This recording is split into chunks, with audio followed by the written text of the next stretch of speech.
Today we're going to be learning Kiddushin Daf Kaf Zayin. This is the Daf for Shabbat. Today's Daf is sponsored by Judy Felber in loving memory of her mother, Jan Abramson, Yocheved Batzara, and Tzvi on her second Yurtzeit.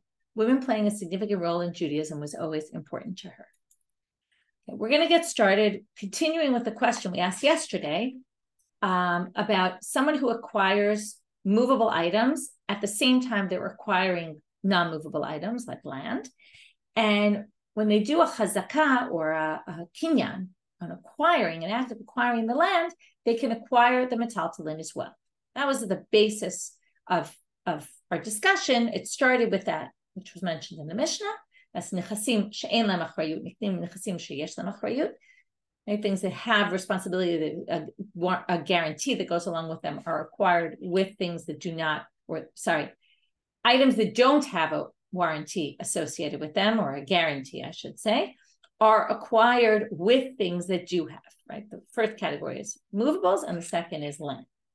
Then the Gemara wanted to know at the bottom of Kaf Amud Aleph, they wanted to know, B'inan Tzvulin Olo, do they need to be piled up together in a place on the land itself or not?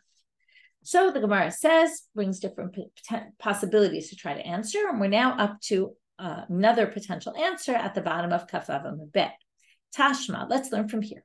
Rabban Gamliel and the elders were on a boat. Amar lahem Rabban Gamliel is all of a sudden, Rabban Gamliel realizes that he forgot to take the masrot from his produce. Apparently, he took the truma already, but he didn't take the masrot. Some people say, well, that's because truma was often taken earlier, at an earlier stage. In any case, he realizes he wants to deal with it right then and there. So what does he do? He turns to the Levi next to him, Rabbi Yoshua, and he says, Isul shani atid lamod, what I will ultimately separate out, meaning, right, this is almost seems like it's kind of like breira, that we've learned that law where you could retroactively designate, right? When he gets home, he's going to set it aside. But whatever I set aside that's going to be yours, natuno li Yoshua, I'm already giving it to you right now. Umekomo muskarlo, meaning I'm not giving it to you physically, but I'm giving you rights to it right now. And the place where it is rented out to you. Okay, and with that, what's he basically doing?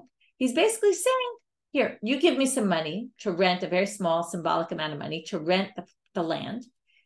Whatever is, right, and the stuff that I'm giving to you to acquire right now, we're doing a sale. I'm going to take the money. That's going to give you the land. And you're going to give me the money, right? I'm going to take the money. With that, the land will be yours and, right, rented to you. And the produce that's there is basically, right, going to be acquired by you right now. The produce that's there, that will ultimately be designated for the maser for you. The Isul Shani Atid Lamod Natun Lo Lakiva ben Yosef Kedeshis Kevolani. It was obviously either the third or the sixth year in the Shemitah cycle, where instead of the maser sheni, everyone would bring to Jerusalem, they gave to the poor. And he basically gives that to Akiva ben Yosef to acquire it on behalf of the poor people. And he does the same thing. And I'm renting you the space where it is. It sounds like the metaltalin have to be put in that location, in the land that you're acquiring, because basically he did a kinyan to have them acquire the land. And with that, they acquired the produce. Now, if the assumption here is, if you did need to do that, then he wouldn't have rented in the space. What was the point of renting them the space? The point of renting them the space was to enable the kinyan, the acquiring of the produce, to happen immediately. And how so? Because kinyan agav, that we've been talking about, this kinyan that you can acquire one with the other. And he specifically said the place where that produce is. Otherwise, he could have just said any land. He could have given them a little piece of. So the Gemara rejects this answer, though, and says, it could be he was renting them the space for a different reason. Maybe he didn't want them to feel like as soon as they got home, they had to quickly empty it out of Rabban Gamliel's property, because once the space is rented to them, well, now they're not in any hurry to move their produce. So that's a different reason, which then means that we really can't learn anything from this source. Tashma, next source. From this source, we're actually going to get to an answer.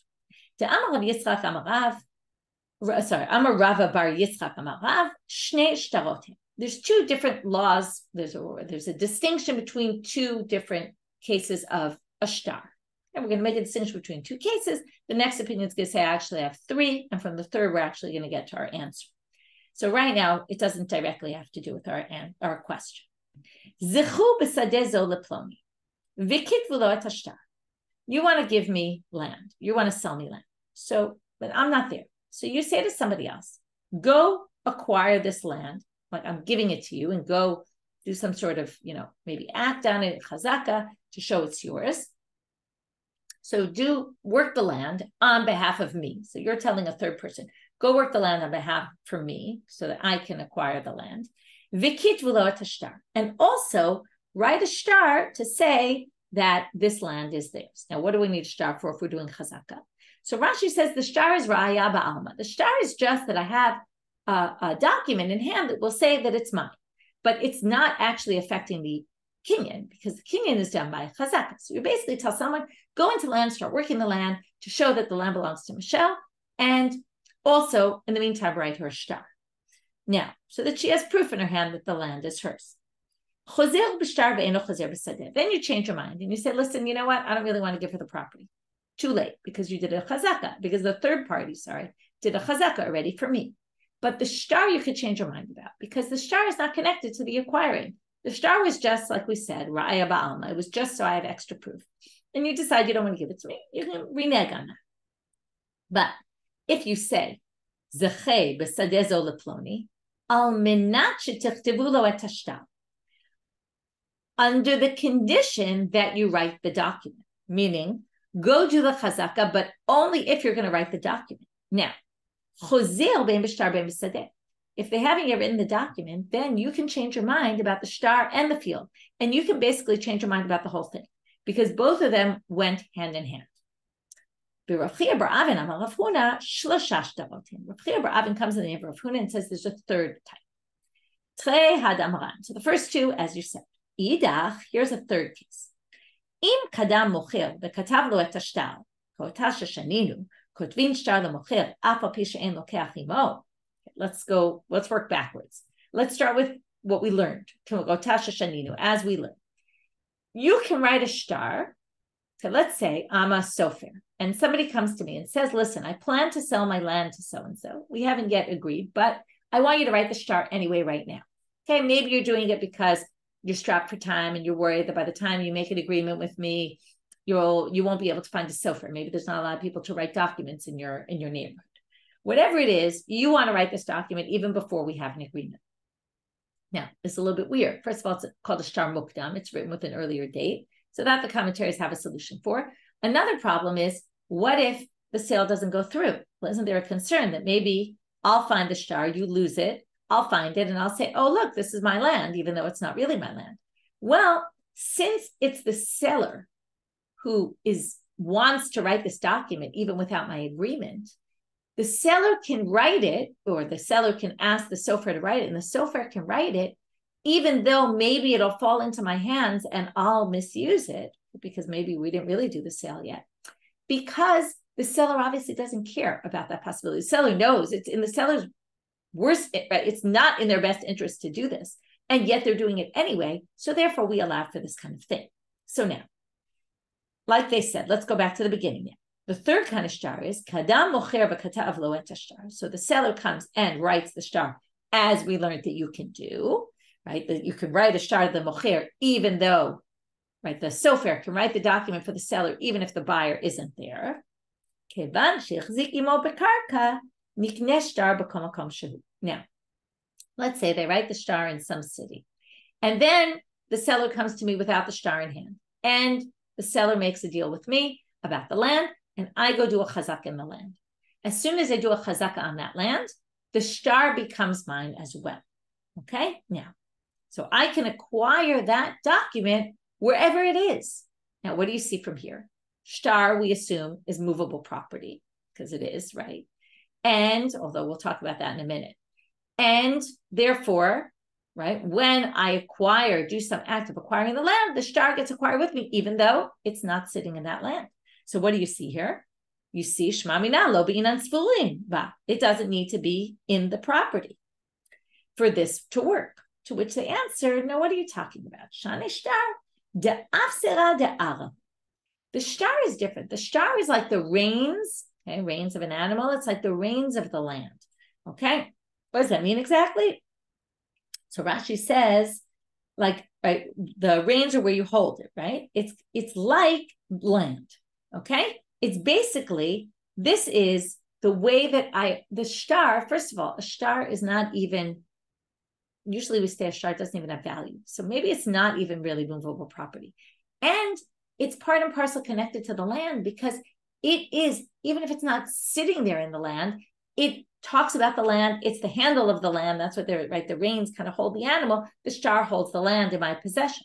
So it's not the same as saying some random, furniture that's sitting in the property that maybe, would only be acquired if it's sitting in the property, not if it's somewhere else.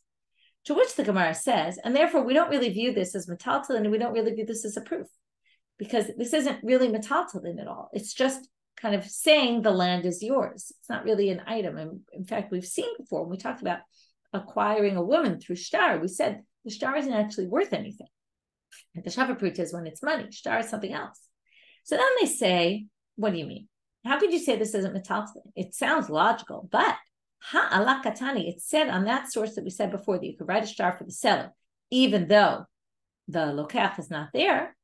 And then it said, Kevan shechzik imo bakarka nikneh shtar b'kol makom shehu.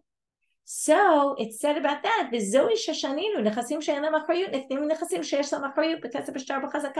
and this is a classic example that they said.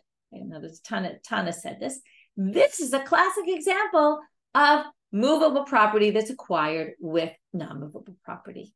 And there you have it. If it is, then it shows you it really doesn't have to be tzvulin, because here this is your classic example, and it wasn't even on the property. So shmamina be'inan tzvulin ba shmamina. So from here we learn that it needs to be there. Lo be'inan tzvulin ba. It doesn't need to be there. Shmamina. We in fact end up learning from this case, which really doesn't sound like a classic case, but they do say it is a classic case. Next question. Now we're going to have a slew of questions about this kinyan agav. So the first one was, does it need to be in the land that you're acquiring? We said no. Next question. Mibi inan agav olo. Do you need to say that you're doing a kinyan agav? Now, some people say, do you need to use the words agav? Or some people say that what it really is asking is, do you need to mention as you do the sale, as you do the acquiring, that I'm acquiring this with that, or as the one who is the makneh, the one who's selling it to you, says, go acquire that along with that. You have to be very specific about it. Tashma, let's learn from here. Tekatane kolhane velo katane agav. Well, notice all these cases we've been bringing as examples of agav that we're trying to see, are they tzvulin or not? Do you need to have them collected there or not? But none of them mentioned agav, not the word agav. It didn't say acquire this with that. And what do you see? Obviously, then you don't need it. To which they say, what do you mean? Just because it didn't mention it in the source, did these sources all use the word acquire this? No. Ella adamar kne. In other words, they just didn't state it because it was obvious you need to say acquire this. And therefore, in the same vein, you could say hachanami adamar agav. Could be just obvious you need to say agav, even though they didn't say so. So we don't really have an answer from there, but the Gemara in any case provides us with a halacha here. Hilchata, the halacha is tzvulin lo be'inan. You don't need things to be collected from the previous sugyas we saw. And agav ukne be'inan. But you do need to say agav and kine. You have to say you're acquiring something, and you have to either use the word agav or explain it kind of in your own words. You're acquiring these movable property with the non-movable property.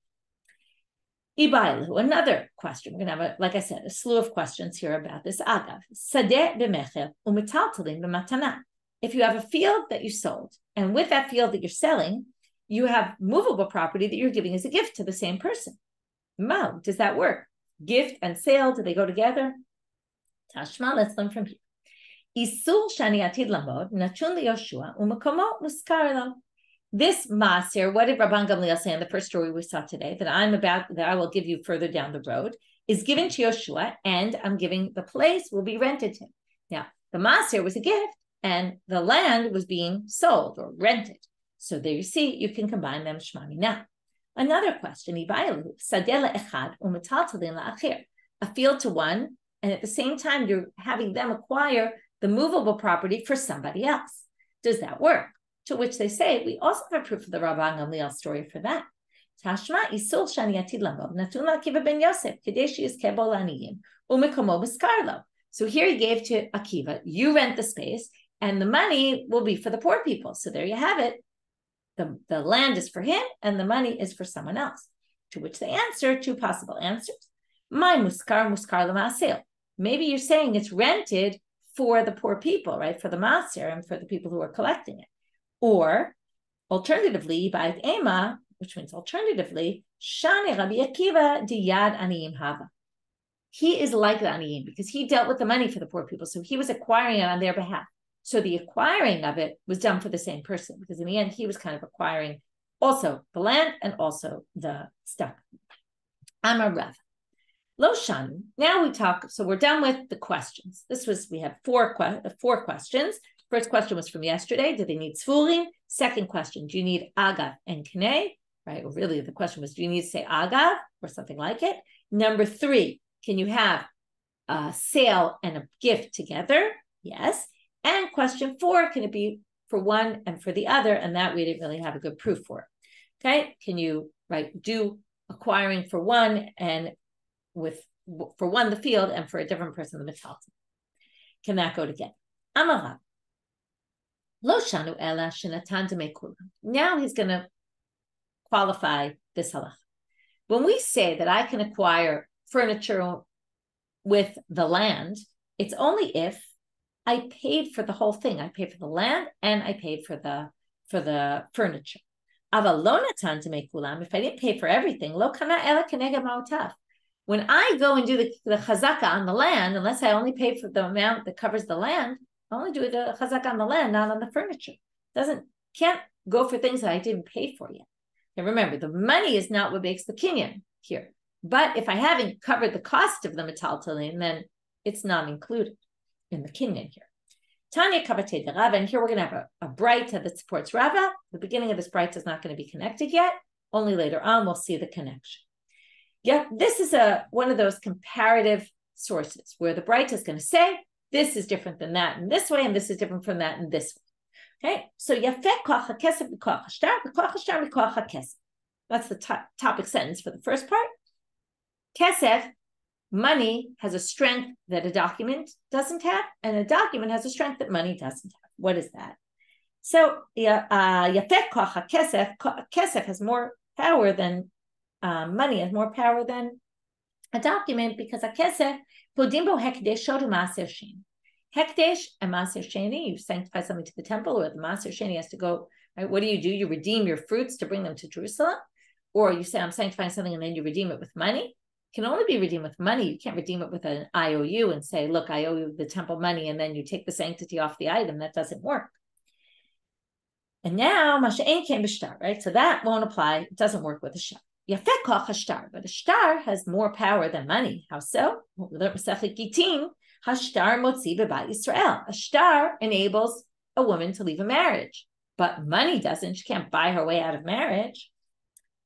Sometimes, unfortunately, you might have to buy your way out, but that's not the way you actually get divorced. Right? You might have to spend money, but it's not. That doesn't affect the divorce. Right? So you can't pay with money. We're comparing kesef, shtar, and chazaka. Well, they both have a strength that chazaka doesn't have. What's that? Because chazaka mishnehem, and chazaka has a strength that they don't. Yafeh koach shnehem. So shtar and kesef are stronger than chazaka. Shnehem konim be'eved ivri. Both of them can acquire a Jewish slave, whereas you can't. Masha'en ken b'chazaka. You can't acquire a Jewish slave through chazaka, having him work for you. Yafeh koach chazaka. Shachazaka machar lo eser sadot be'eser medinot. Now we're going to finally get to why we brought this. Let's just remind you, we brought this because of Rava. Rava had said, only if you paid all of the money does this kinyan agav work. So now we're going to have something that's not exactly a kinyan agav, or not agav metaltalin with a field, with land, right? Movables with non-movables, but with land itself, different kinds of land. And here we're going to see chazaka machar lo eser tzadot be'eser medinot. If someone sells you 10 fields in 10 different countries, as soon as you acquire one of them, you do a kinyan on one of them, chazaka, you acquire them all. Okay, now that's true if you do chazaka, but not if you do money and shtar. Now, breaking the action, they say in this Braita, turning out Amubet, Bamid Dvarim Amurim, when does this work? Kishenatan lo demei kulan. That's if he paid for all the land. But if you only paid for one piece of land and then you did a chazaka on one piece of the land, that wouldn't work to acquire all of them. But if you didn't give all the money, lo kana ela keneged ma'otav. You're only acquiring the land that you worked on that you actually paid for. So there you see a source from a Braita for what Rabba said, that this king and agav is only going to work if you actually paid for all of it. It doesn't work otherwise. Misayah le Shmuel. Now they're going to suggest, which is an obvious suggestion, that this Braita supports what Shmuel said. Now, Shmuel, if a Braita said it, why did he say it? Because we're going to see Shmuel says the exact same thing as the Braita. Well, probably Shmuel didn't have the Braita, and then they said, oh, by the way, Shmuel, there's a Braita to what you said. Because what does it mean to not have a Braita? Braita were recited orally, and they didn't always hear all the Braita that were out there. Damar Shmuel says, Macharlo Eser Sadop Eser Medinot, exactly this we saw in the Braita. If you sell 10 fields in 10 different countries, once you acquire one, you acquire them all. Amar Rav Acha Bered Rav Ika. Now we're going to have two different versions of what Rav Acha's response was to Shmuel when he heard this. Either, first version is, he's supporting him from an example. Best way to say, oh, you want to understand how this works? I'll give you an example from some other realm. Teda, you should know, if you gave him 10 animals with one rein, okay, these animals were connected to each other, but he gives him the reins of one animal, and he said, acquire this, acquire, you said acquire. Milo kane, would that not work? If I pass you the reins of one animal and they're connected to these other 10 animals, obviously, right, you're going to acquire them all. Amar le, mi dame. He says, that's not a good example. Hatam igudo biyado. Hacha ein igudo biyado. Those animals were attached to each other and you're giving him the reins. That's, of course, he's going to acquire all 10, but that doesn't necessarily prove this halacha about the 10 fields. So basically, Shmuel said halacha, Rav Acha tried to support it with an example, and then the response was, I believe it was the response of Shmuel, I'm not sure who he was talking to, but somebody responds back, no, this isn't a good proof. In Ika de Amre, in the second version of the story, some people say that Amar Rav Acha Bered Rav Ika, Teda de lo kane. You should know that this is not, I don't agree with you, Shmuel. Why not? Because of the example with the animals. Now we're going to come at it from a different perspective. He's going to say it almost sarcastically or rhetorically. And they change one word here that makes it very significant. Zokine, this you should acquire. Okay, he's basically saying, if I hand you, right, I give you 10 animals with one rein, I give you the reins of one of them, and they're all attached, and I say, this one acquire, mikane. What, are you you think you would acquire all 10 of them? No, I said this kane. And therefore, you can't prove, right? This would disprove what you just said about the land. You wouldn't acquire one piece of land. What's the connection of the other 9 lands that are in different countries? To which they say, what are you talking about? It's a really interesting answer. It requires further thought what this means. Midami. Don't question this from the 10 animals. 10 animals don't work because of a simple reason. Hatam gufim uchlakim.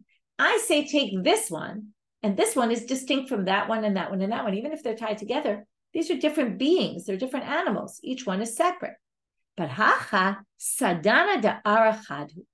But the land of the earth is all one, right? We've divided up land, okay? Humans come along and say, this piece is mine, this country is mine, right? We have fights, wars fought over this. But in the end, all land is one. And therefore, if I acquire one, I can acquire all the others, even if we were specific that I was doing the chazaka on this one. And therefore, you can't compare it to that case. So in this case, again, Rav Acha tried to contradict Shmuel from that case, and then they said it's not a good comparison. Now we go back to our Mishnah. Zokikin et nechasim. This is what we call a gilgul shur. This is, we said it when we learned the Mishnah, which is, if generally, like the classic shvuot on money, like for example, a moda b'miktzat, you claim, I owe you all this money, and I say, I only owe you some, or items you gave me to watch, and I say I gave you back half of them or some of them, I swear on the rest of them. but I don't take an oath on land. However, if I already have to take an oath on movable property, then we can do what's called a Gilgul Shvuah and say, you're already taking an oath, just add to it this issue that we have an argument about the land, swear about this also. So Amar Ula, Minayim the Gilgul Shvuah in the Torah. Where do we get this? That there is such a concept of Gilgul Shvuah from the Torah. To which they say, Shneimar, what pasuk can we prove it from? Amra ha'isha amen amen. The woman says, amen amen. This is in the Sota ceremony. In the Masechet Sota, you'll remember this. As part of it. As part of the ceremony, the Kohen says something. He brings up this curse that you'll be cursed if you did this. And then she says, amen amen. Utnan. Why does she say amen amen? So the Mishnah says, amen amen. Why is she saying a double amen? We're going to see it's much more than double. Amen al ha'ala, amen al hashvuah. Amen about the curse and amen about the oath. Okay, there's an oath there, there's a curse there. I'm not going to get into the details right now, right? Where he says, he makes her swear that she didn't do it, and then he curses her that if you really did it, then your stomach will explode, etc. Amen im ishze, amen im ish acher. How does Sota work? He warns her. His husband is suspicious. He's been with another man. He warns her, don't talk to this man and don't go into a room alone with him. Then she goes into a room alone with him, and there's witnesses. Then he can bring her to drink the Sota waters, and the Sota waters will either prove her innocence or her guilt, as we'll see what happens to her when, whether her stomach explodes or not. So he can say now, well, so now the woman says amen. In other words, again, she's saying amen to an oath. She's taking an oath on that I didn't do anything with this man, that you're suspicious of me, and not with any other man. Amen. Shelo satiti ahusa unisua ushomeret yabam uknusa. I wasn't with any other man when I was betrothed or married, when I was waiting to do Yibum or completed the Yibum with you. So, what's the case where the woman is saying, I wasn't with another man while we were betrothed? If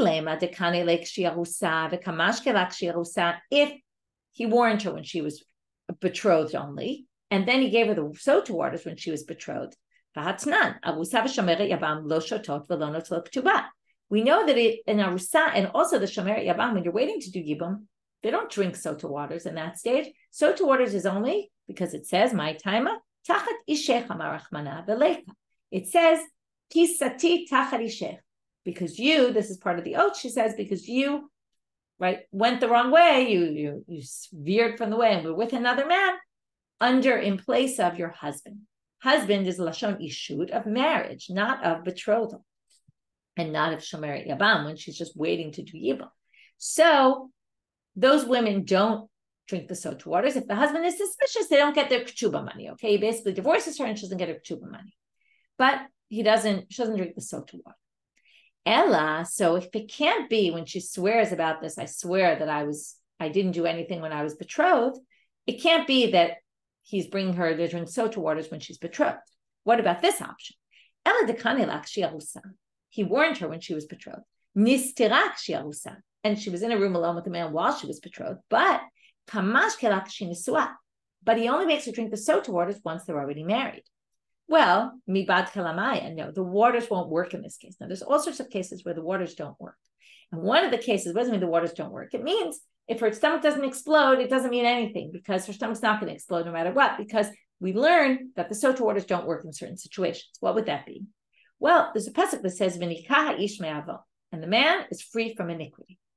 He's free from sin. Why does it say that, right? It's saying the woman is guilty and he's not.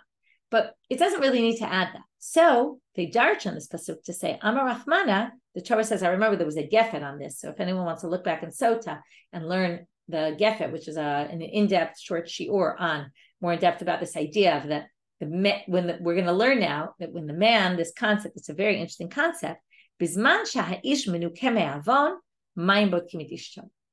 If he has no sins, now what does that mean, no sins, right? It seems like he didn't sin in this area anyway. Then the waters check his wife, and it works. But if he's not free from sin, then the waters won't work. Now, if he warned her, she was alone with a man, then she went into the room alone with this man. I'm sorry, he warned her that she shouldn't go alone to a room. Then she went into a room alone. He's actually forbidden to be with his wife. Now, at this point, they were only betrothed. They weren't together anyway. But if he then went ahead and married her, and the assumption is marriage means they have relations, otherwise it wouldn't be ishech. Ishech means they had to have had a marital relationship together after married, having consummated the marriage. So now, if that's the case, that he slept with her after, had relations with her, he is not free from sin. He did something wrong. He's not allowed to be with her if he already suspected her of cheating on him. So therefore, there's no way that the waters will work in this case. So what on earth is she swearing about, taking an oath that I didn't do anything wrong when I was a betrothed woman? The obvious only answer, which you probably knew from the beginning because this is where we're going, Ela al yedei gilgul. Since we're talking about a woman who probably everything happened when she was already married, but, or at least going into the room alone with the man happened when she was already married. Then what happens is, once she's taking an oath that I didn't betray you when I was married, she adds, we make her add, and also not when I was betrothed. Okay, back then I wasn't doing anything with anybody else either. And that's where we learn Gilgul Shvur from the Torah. We have one last question. We're going to end with a question. But Eshkachan Sotad Yisur, well, we get this is in the realm of Isser V'Heter, right? Marital relations, which are, forbidden things. But Mamona Minalam, but when it comes to monetary, how do we know that we could do this in monetary law also? So which they're going to quote a Tana de Rabbi Ishmael, which starts with a Kavachomer. We'll stop here, but they're going to learn it from a Kavachomer argument. Okay, that we'll see in the next step. Quick review of today. We had all these questions of Kinyan Agav. Do you need Sfurin? Do you need to say Agav or not? Can it be a sale and a gift? Can it be for one person, right? The land is for one and the metaltalin is for someone else. And then we have Rava, who basically said it's only if you pay the money for all of it does this Kinyan Agav work. And then we brought a Braita to support that, which had to do with this land in the 10 different cities. And then we talked about the difference, right? Shmuel brought that halacha as well. We said, we can support Shmuel from the Braita. And then we had the reaction of Rav Acha, Bered Rav Ika, to Shmuel, whether he was supporting him or not supporting him for the case of the animals. And then we basically knocked out his example either which way, whether he was coming to support or whether he was coming to raise a problem. And then we asked, what is the source for Gilgul Shvur from the Torah? And that we had this, we learned it from the Sota and the oath that she takes about being betrothed, that I didn't cheat on you when I was betrothed is just a Gilgul Shvur because there really isn't any case where she would be obligated to take that oath. With that, we'll finish for today. Wishing everybody Shabbat Shalom, Shavua Tov.